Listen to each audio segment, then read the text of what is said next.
Welcome back to Storytime for the Children of the Slaves. For those of you that are new, please like, share, and subscribe. Hit the notification bell so you know when I post, okay? And again, this is one of the segments that was started for us to look at our inner child, okay?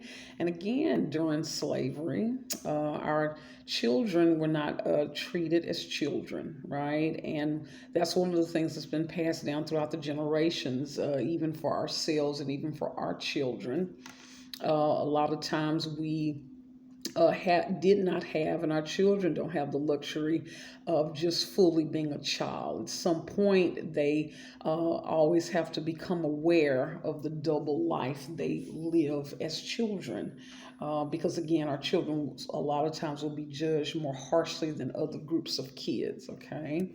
And so one of the things that's very important is for us to remember and tap into our inner child so we can try to reclaim our innocence, okay? Because it definitely has been taken from us throughout the generations, again, because our people never got healed for a lot of the trauma that we went through, okay? And so sometimes we are enacting some of those things on ourselves and others, okay, in our group. So one of the things we're gonna be looking at today is The Tale of Peter Rabbit, okay, by Beatrix Potter, okay. But before we get started, we've been looking at, oh, that's special. Things are kicking around. Look at me, knocking stuff around.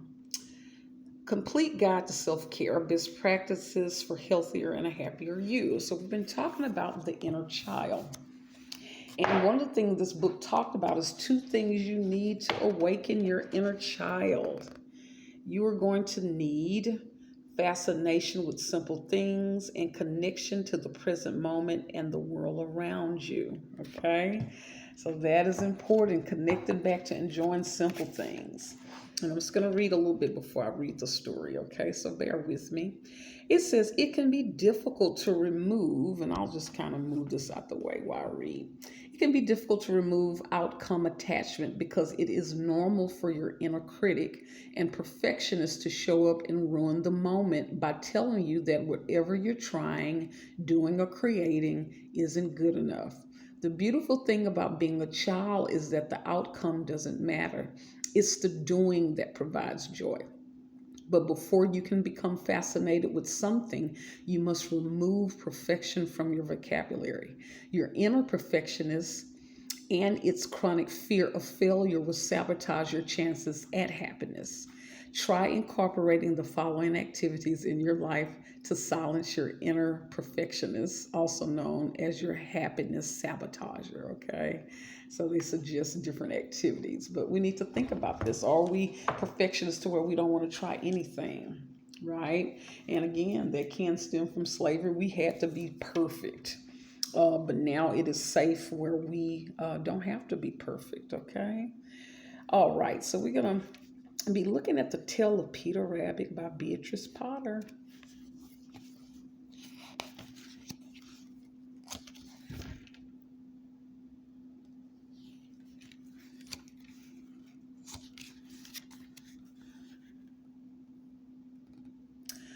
Once upon a time, there were four little rabbits, and their names were Flopsy, Mopsy, Cottontail, and Peter.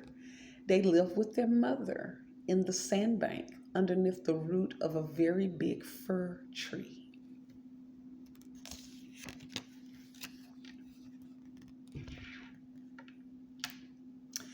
Now, my dears, said old Mrs. Rabbit one morning, you may go into the fields or down the lane, but don't go to Mr. McGregor's garden. Your father had an accident there. He was put in a pie by Mrs. McGregor.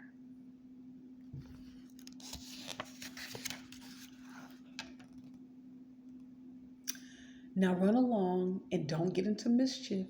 I am going out.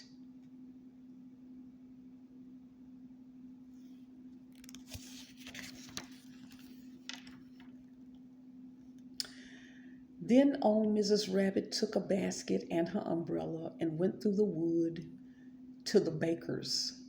She bought a loaf of brown bread and 5 currant buns.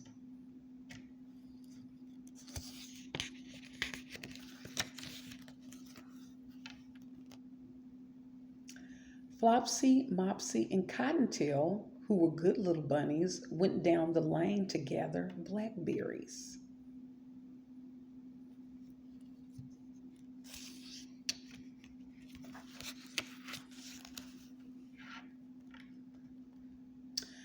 But Peter, who was very naughty, ran straight away to guess who? Mr. McGregor's garden and squeezed under the gate.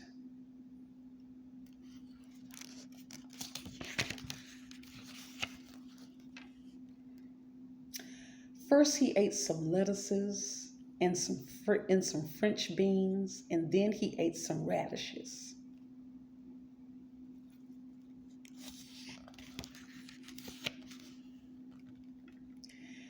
And then, feeling rather sick, he went to look for some parsley.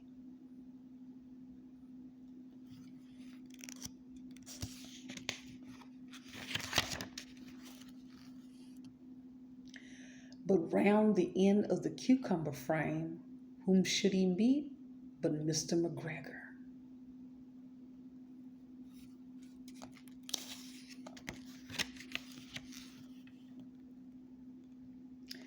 Mr. McGregor was on his hands and knees planting out young cabbages, but he jumped up and ran after Peter, waving a rake and calling out, "Stop, thief!"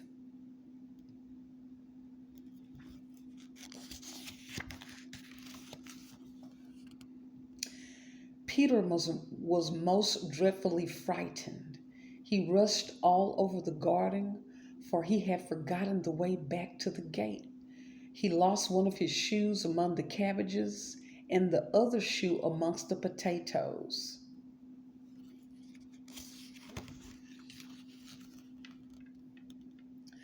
After losing them, he ran on 4 legs and went faster, so that I think he might have got away altogether if he had not unfortunately run into a gooseberry net and got caught by the large buttons on his jacket. It was a blue jacket with brass buttons, quite new.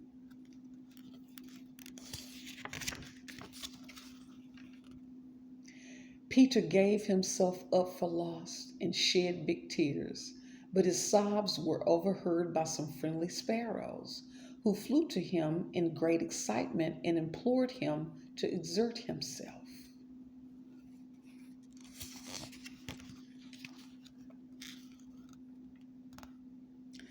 Mr. McGregor came up with a sieve which he intended to pop upon the top of Peter, but Peter wriggled out just in time, leaving his jacket behind him.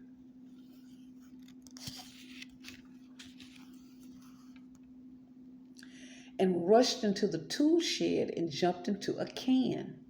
It would have been a beautiful thing to hide in if it had not had so much water in it.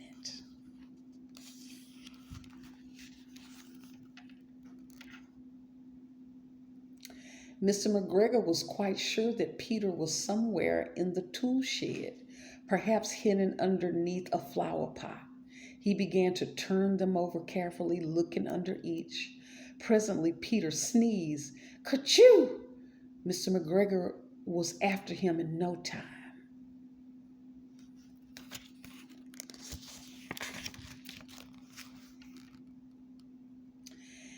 And tried to put his foot upon Peter, who jumped out of the window, upsetting 3 plants. The window was too small for Mr. McGregor, and he was tired of running after Peter. He went back to his work.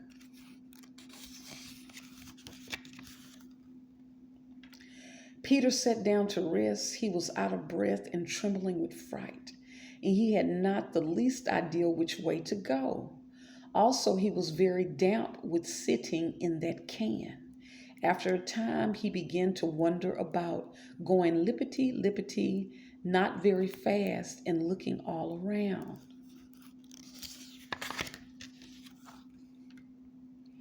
He found a door in a wall, but it was locked, and there was no room for a fat little rabbit to squeeze underneath. An old mouse was running in and out over the stone doorstep, carrying peas and beans to her family in the woods. Peter asked her the way to the gate, but she had such a large pea in her mouth that she could not answer. She only shook her head at him. Peter began to cry.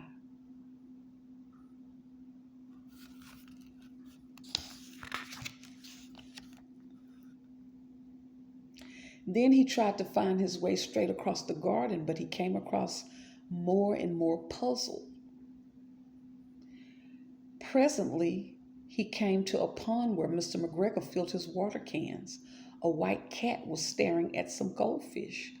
She sat very, very still, but now and then the tip of her tail twitched as if it were alive. Peter thought it best to go away without speaking to her. He had heard about cats from his cousin, little Benjamin Bunny.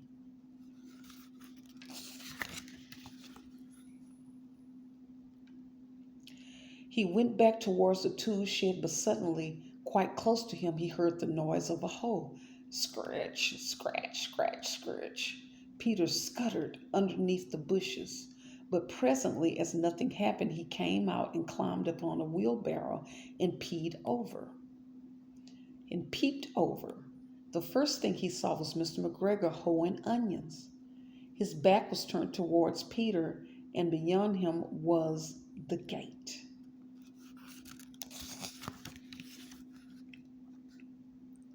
Peter got down very quietly off the wheelbarrow and started running as fast as he could along a straight walk behind some black currant bushes. Mr. McGregor caught sight of him at the corner, but Peter did not care. He slipped underneath the gate and was safe at last in the wood outside the garden.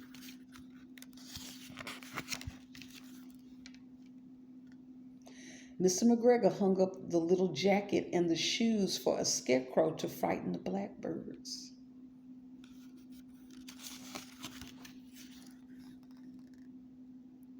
Peter never stopped running or looked behind him until he got home to the big fir tree. He was so tired that he flopped down upon the nice soft sand on the floor of the rabbit hole and shut his eyes. His mother was busy cooking. She wondered what he had done with his clothes. It was the second little jacket and pair of shoes that Peter had lost in a fortnight.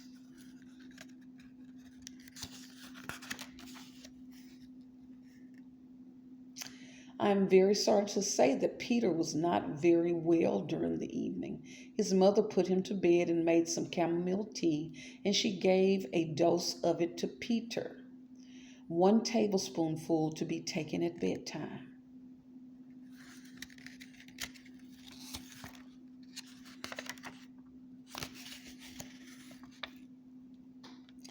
But Flopsy, Mopsy, and Cottontail had bread and milk and blackberries for supper. The end.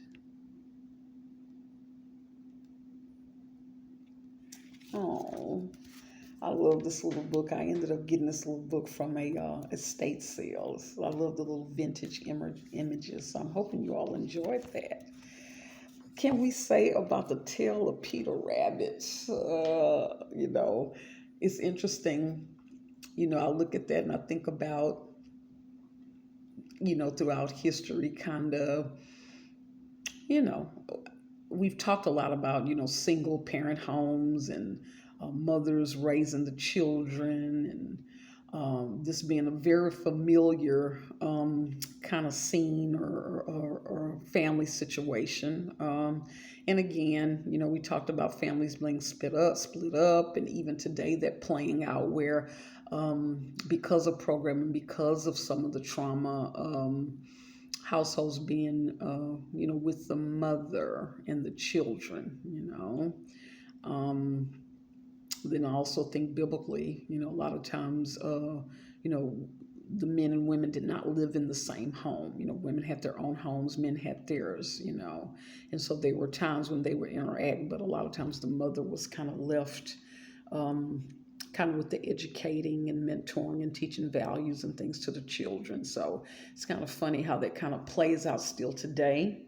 And then I think about, all his sisters, and here's this one boy, he's mischievous, even though, he's warned of danger, don't do that. And, there he goes, there he goes. And so, I don't know if some of you all can relate to that. Um, I do think about our male children, how sometimes it is tricky, when you're in a household full of, mom and women, and you're being warned of certain things, but then it's a lot of peer pressure, right? Or even just boredom. And sometimes just thinking that you can defy um, the laws of gravity, and where some of the nothing is going to catch up with you, right? But also too, when you think about, a lot of times we do self-sabotaging things or high-risk behaviors sometimes, when we're stressed and depressed, and when we're living in a system where it is, somehow we're able to feel safe, but really deep down we know at any minute we are not protected, so sometimes they can cause us to kind of participate or do high-risk behaviors, kind of act out in that way. Okay, so that's something that we want to think about. Okay, but I am hoping you all enjoyed that, and I'm going to do one more thing. This is kind of a little cute new deck that I got about inner child. And so we're going to pull one of the cards for this before we wind up, okay? And so I'm curious to know kind of what is it as a people, what inner child issue do we probably need to be looking at or trying to think about? Let's see what we get. Our inner child.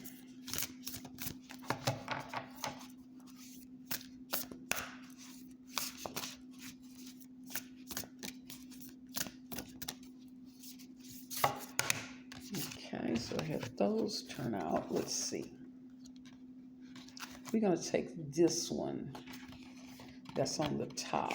Let's see if this relates to us. It's saying all you can eat. Look at him. He's too cute. Hungry bunny. Let's see what this is talking about. How does this relate to us? Let's see. Can I scoop this up so this stays propped? Okay. All right. What number is that? Number 45. Let's see what it's talking about. What's something that as a people we might be struggling with? 45. Let's see. Hungry bunny. Benny's got a grumbling tummy. Luckily, my Blue has been busy in the kitchen with the burro's biggest carrot roasted and steaming on the table. Benny can't rush to the table quickly enough. Why wait? Everything he needs is right in front of him. There is a feast, so we need to think about this as a people. There is a feast before you. A banquet table has been laid with all your favorite food, yet you refuse to eat. You may have been hungry lately, covetous of the feast of others. This particular card draws our attention to the bounty already before us. We have everything we need to live happy and a fulfilled life. Instead of focusing on what you don't have, use resources available to you to grow what seeks to grow and change what wishes to change. If you have been waiting for the perfect conditions to fall into place, know that you are ready and have everything you need to succeed. There's the perfectionism. You may not have all you desire, but know that the Most High, or the higher power that you believe in, will deliver what you need as you need it. How many times have we been in situations where we didn't really know if things were going to work out and things kind of fall into place, okay? It says, resist the urge to hoard what you have out of fear and of lack or loss. Sharing with others creates a cycle of giving and receiving that enriches both parties. Be aware of those who seek only to take. Never give solely out of guilt or obligation. Okay, and that's a big one with our people. especially, spiritually or sometimes religious wise, guilt and obligation is a thing. It says check in with yourself and listen to your intuition when when trying to figure out the intention of others. If you act with prudence rather than suspicion, you will limit loss and remain open to others. The buffet before you is all you can eat. Pick up your cutlery and begin. Our affirmation is eat my fill from the feast that the Most High, of the Most High, endless abundance is available to me. All right. Okay. So I'm hoping you all enjoyed that. That's something new that I'm going to kind of add. Okay. And with that, I want to thank you all for joining me. And what I also want you all to never forget, never ever um, forget your inner child. We always are trying to reclaim our innocence, but never forget your inner child. Okay. Until next time.